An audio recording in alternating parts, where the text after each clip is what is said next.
Billy Brown, from Louisiana, born and raised in New Orleans, Louisiana. Opened up my first school in Louisiana in around '98, and then I moved to Tennessee, had a school there for 20 years. Dream was always to move to the beach. So in 2020, sold my school, moved to the beach right before COVID. So not good timing there. But we still love it. We don't regret it at all. You know, it's been a little harder getting through COVID and not being able to work for 2 years.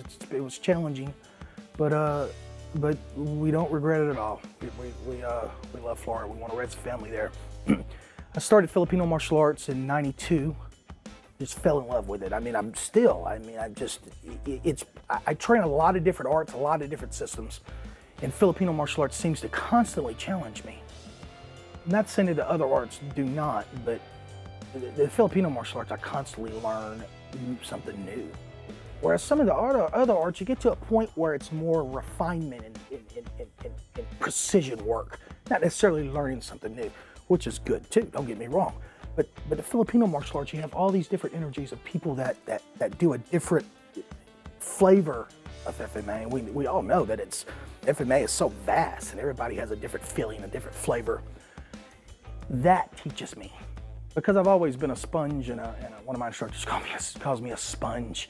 I've always been that martial art, I don't know if this is PC, but that martial art addict, or martial art, you know, just constantly wanting just to take it all in and then dissect it, dismantle it, and see if it fits into what I do. You know, that's why when I chose the term Maglahok Kali, it's to blend. Maglahok is blending. I wish it meant mud, because that's exactly what I am. I have about 12 to 15 different, I keep adding it. I mean, Grandmaster Ralphie, I consider him a new instructor now, and he's so wise, and he's really showed me his flavor and his feeling of his family art, and it blends very well with what I do. So I'm constantly kind of adopting new people that can give me something new to add. And I've always been like that, and I think that's the key. Always be hungry for knowledge, always approach it with white belt eyes. I'm a huge Guro Inosanto fan, and just, I will always be loyal to that man. And just seminar work, I haven't been to Cali, but every time I see him, he just opens up he's just so wise, and I learned so much from him. So I do have a lot of the Inosanto La Costa blend.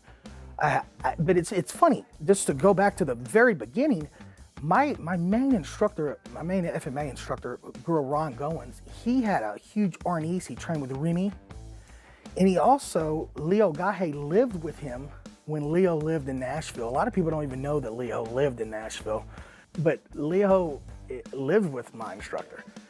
So my first, other than the Inosanto La Costa blend, my first influence was Pekiti, Tirsia, and Arnis, and that alone was a blend. So even at the beginning, I was just blending stuff, not even meaning to do it.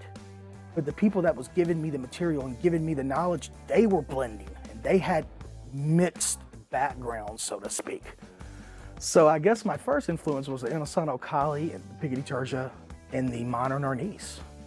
And it's funny, it's kind of a complete circle. Now I hang out with a lot of original Remy students constantly, so I'm constantly watching those guys and learning from those guys. And I hang out with a lot of Pekiti, Tirsia guys. So it's kind of made a complete circle back to the beginning, so to speak.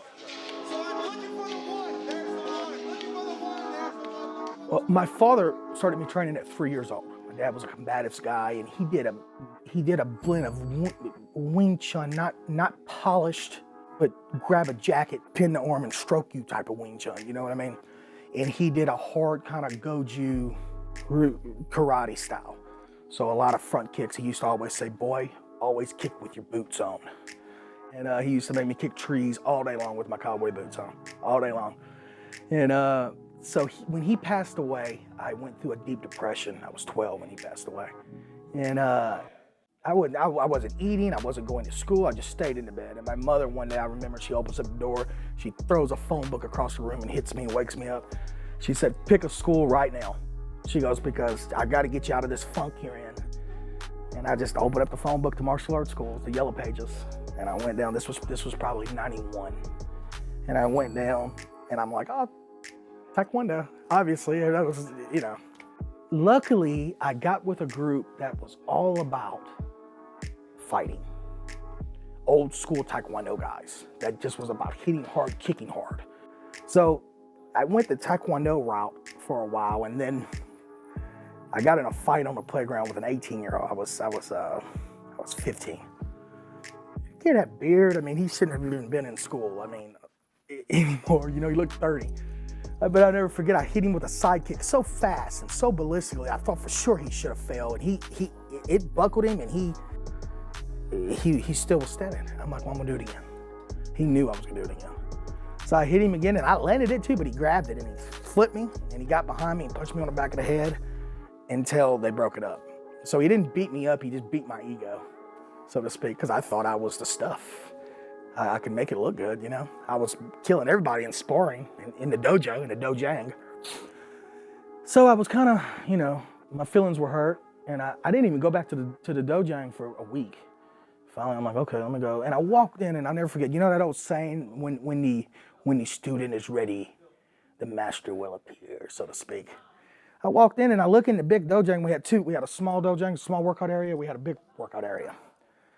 The small workout area that had a bunch of Taekwondo people doing patterns, kata. The big workout area, I saw this little round guy stick choking people and headbutting and elbowing people and stick throwing people and stabbing them with blades. I'm like, what is this? I just watched him in awe. I've never seen anything like this since my father. And my father didn't have that. He wasn't technical like this, but he, you know, we trained with knives. Even at 4 years old, he would electric tape butter knives for me. So I was familiar, but I hadn't done that since he died, you know, since he passed away. I walked up to the guy and said, I'm your new student. And he took me under his wing, and he opened up a whole different world for me, introduced me to the Inosantos, and introduced me to the Pekiti Tirsia guys, introduced me to the Jikuno world, to the Muay Thai world. He just opened up to the combatives world. Because he taught combatives to special forces. I mean, he was just he could do the do. And still can. I love him to death. His name's Guro Billy. And from there, it was like an explosion in me happened. And I just started seeking out these different arts and these different instructors to train with. I always came back to FMA though, and as I get older and I'm full of injuries, FMA even becomes more prolific in my life because I can do it and I can make it look good and I can make it work. Whereas I may not be able to make Muay Thai work the rest of my life because it's so much of a more physical demanding art, you know. So I always go back to the FMA, it seems like.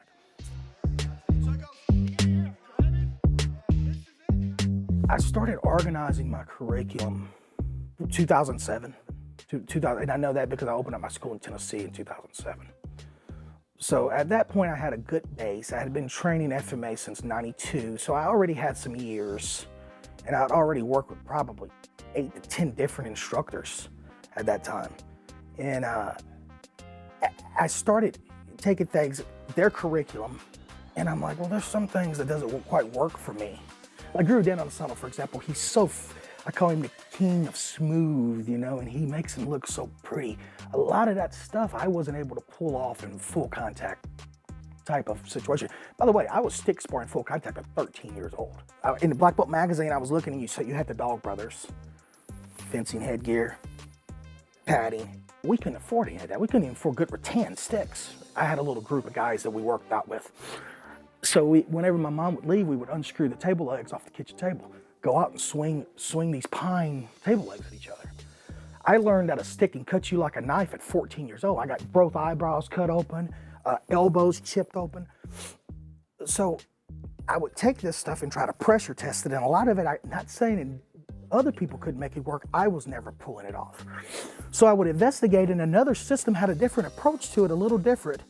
And I would go, well, let me take their little approach, put it back in the laboratory, and see if I can tweak and make it at least wake up a light bulb in my head to make it work for me. And I think that was the start of me kind of dissecting everything I was in. To this day, I still dissect everything I do. I compartmentalize it and really break it down to the nasty, dirty core of it. And then you add the art back into it and make it beautiful, because the beauty is very important too. I've been through lots of violence in my life. 20-year club doorman, private security sector, bodyguard work for a little bit, which I saw absolutely zero action doing, by the way. but it was fun. So I've been through lots of violence, 2 decades of it. And I think that as I'm retired now from that job, my wife wouldn't even let me do it again. I get offers all the time to run people's teams. But I think that the beauty is so important now because I saw the dirty for so long. I got so burned out and I got in a dark place. The beauty of especially FMA, every art can be beautiful, but especially FMA can be really, really beautiful. So I started kind of, as I get older, I really look back for that beauty in it. But at the same time, I'm a combative guy. I want to be able to know that I can defend myself, and I want to be able to know that I can teach my loved ones and my students to defend themselves also. So I think to answer the original question, 2007 is when I really started dissecting and writing on my own curriculum, coming up with my own curriculum. And there are things, you're going to see things that look like Inosanto, you're going to see things that look like Pekiti, Tirsia, you're going to see Arnis, modern Arnis elements. You're going to see a little Sayak. You're going to see all these little different elements, and some of the way I move and the way I respond may be a little different to some people. It's because it's just the way I do things now, you know? So I hate saying though that I've never been that guy to say I've started my own art, our own system. Maglahok Kali is my curriculum that I put together.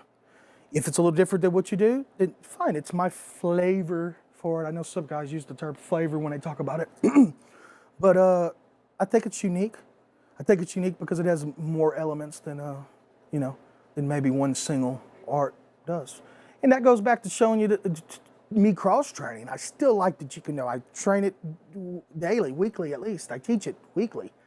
I still enjoy kicking and punching. But as I'm getting older, the body's not able to handle all that all day. I used to kick and punch baseball bats, trees, spar 6 hours a day. Even in the time of my wife, we've been together 12 years, even at the beginning of that, she saw that part of me. I can't really do that anymore. And so I like it all. I want to be good at it all. But as we age and as our injuries compound, we realize that we may not stay as good at it all as we want to. So.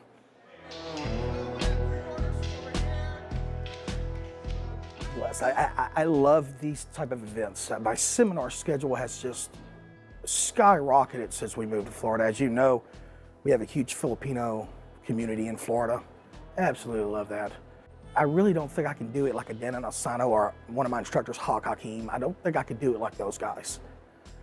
But I do like the occasional traveling, but if I can do seminars even in Florida or surrounding states, I'm happy.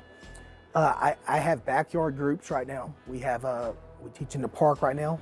I also have health clubs that let me use the space. I don't know if I ever want to get in the commercial school again. I'm not gonna lie to you, I do miss it. I miss teaching a class of 30, 40 people every night. I miss that deeply. But there's also a whole different stress level that comes with that, obviously. And you ask anybody that's ever owned a martial arts school for longer than a couple years, they'll tell you that, there is a whole different level that comes with owning it.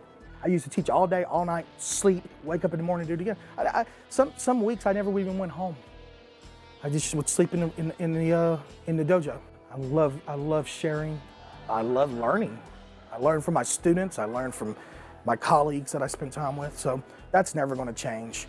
I also, I own an online martial arts training video organization, and I love filming. I love putting everything down because when I'm dead and gone, that's going to remain. It's going to be here for my family, for my wife, my kids, my grandkids, and it's going to always be there. I have so many colleagues and instructors that are some of the best martial artists in the world, and they never put anything down. It breaks my heart. It breaks my heart that they never got world known like they should have, and they don't have as much to leave as they should have. And some of the close ones, I get on their butts all the time. Put that down, film it, put it out there to the world. So I love doing that, and I'm going to keep building that lexicon of martial art training videos as long as I can. So that's definitely having that. When we moved to Florida and went through COVID, if we wouldn't have had that online video organization, we would have been homeless. it's the only work we had for 2 years. I keep building what I'm doing. Keep teaching my groups, keep doing the seminar work, and I'm happy. My goals have definitely changed as I've gotten older.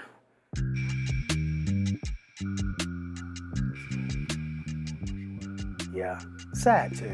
It really should be.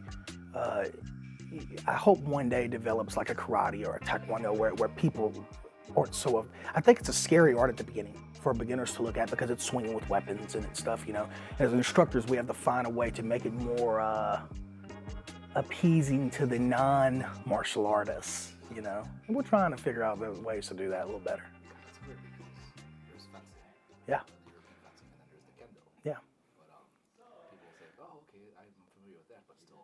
Well, what makes the fencing and the kendo seem a little safer is because of the armor.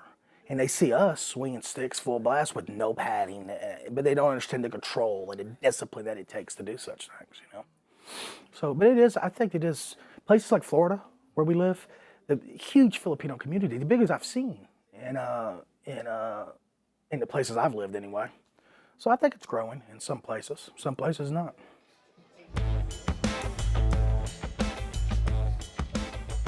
Oh God, everything. You know, I always joke, it's funny, it seems like Filipinos are like distant cousins to Cajuns. We do have a similar culture, we really do, and it's so funny. I'll end it with a story. The first time I met Guro down in Inosanto was in 2001, and I had traveled from New Orleans to New Jersey. I drove it straight. Back then I could do those things. 25 hours I drove it. But I told Guro Dan, I'm like, I just came to see you from New Orleans. I traveled 25, and he's so modest. He's like, you did that for me? Well, of course. And he goes, so you're from New Orleans? He goes, your family's from Louisiana? I'm like, yes, sir. He goes, I bet you that you have Filipino or Indonesian blood in you. I'm like, no. You know, I didn't tell him that actually, but I was thinking, this guy must be crazy, right? Why would I? And he tried to explain to me, he told me about that everyone docked in New Orleans and some stayed. He goes, now you have Filipinos with blue eyes, brown hair, but they never knew, or blue eyes, blonde hair, and they never knew that they have that. So I'm like, okay, well, years later, I had an aunt spend like countless amount of money in like 5 or 6 years to trace my family tree. She traced it all the way to the mid 1500s, which is unheard of for a family tree. And I found such cool things. I have a strong Viking bloodline, which I knew that a lot of people here do, in America do.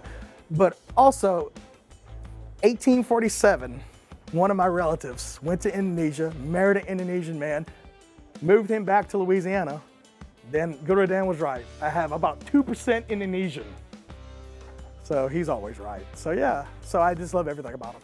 But other than that, I love the tribe feeling, the brotherhood, the family.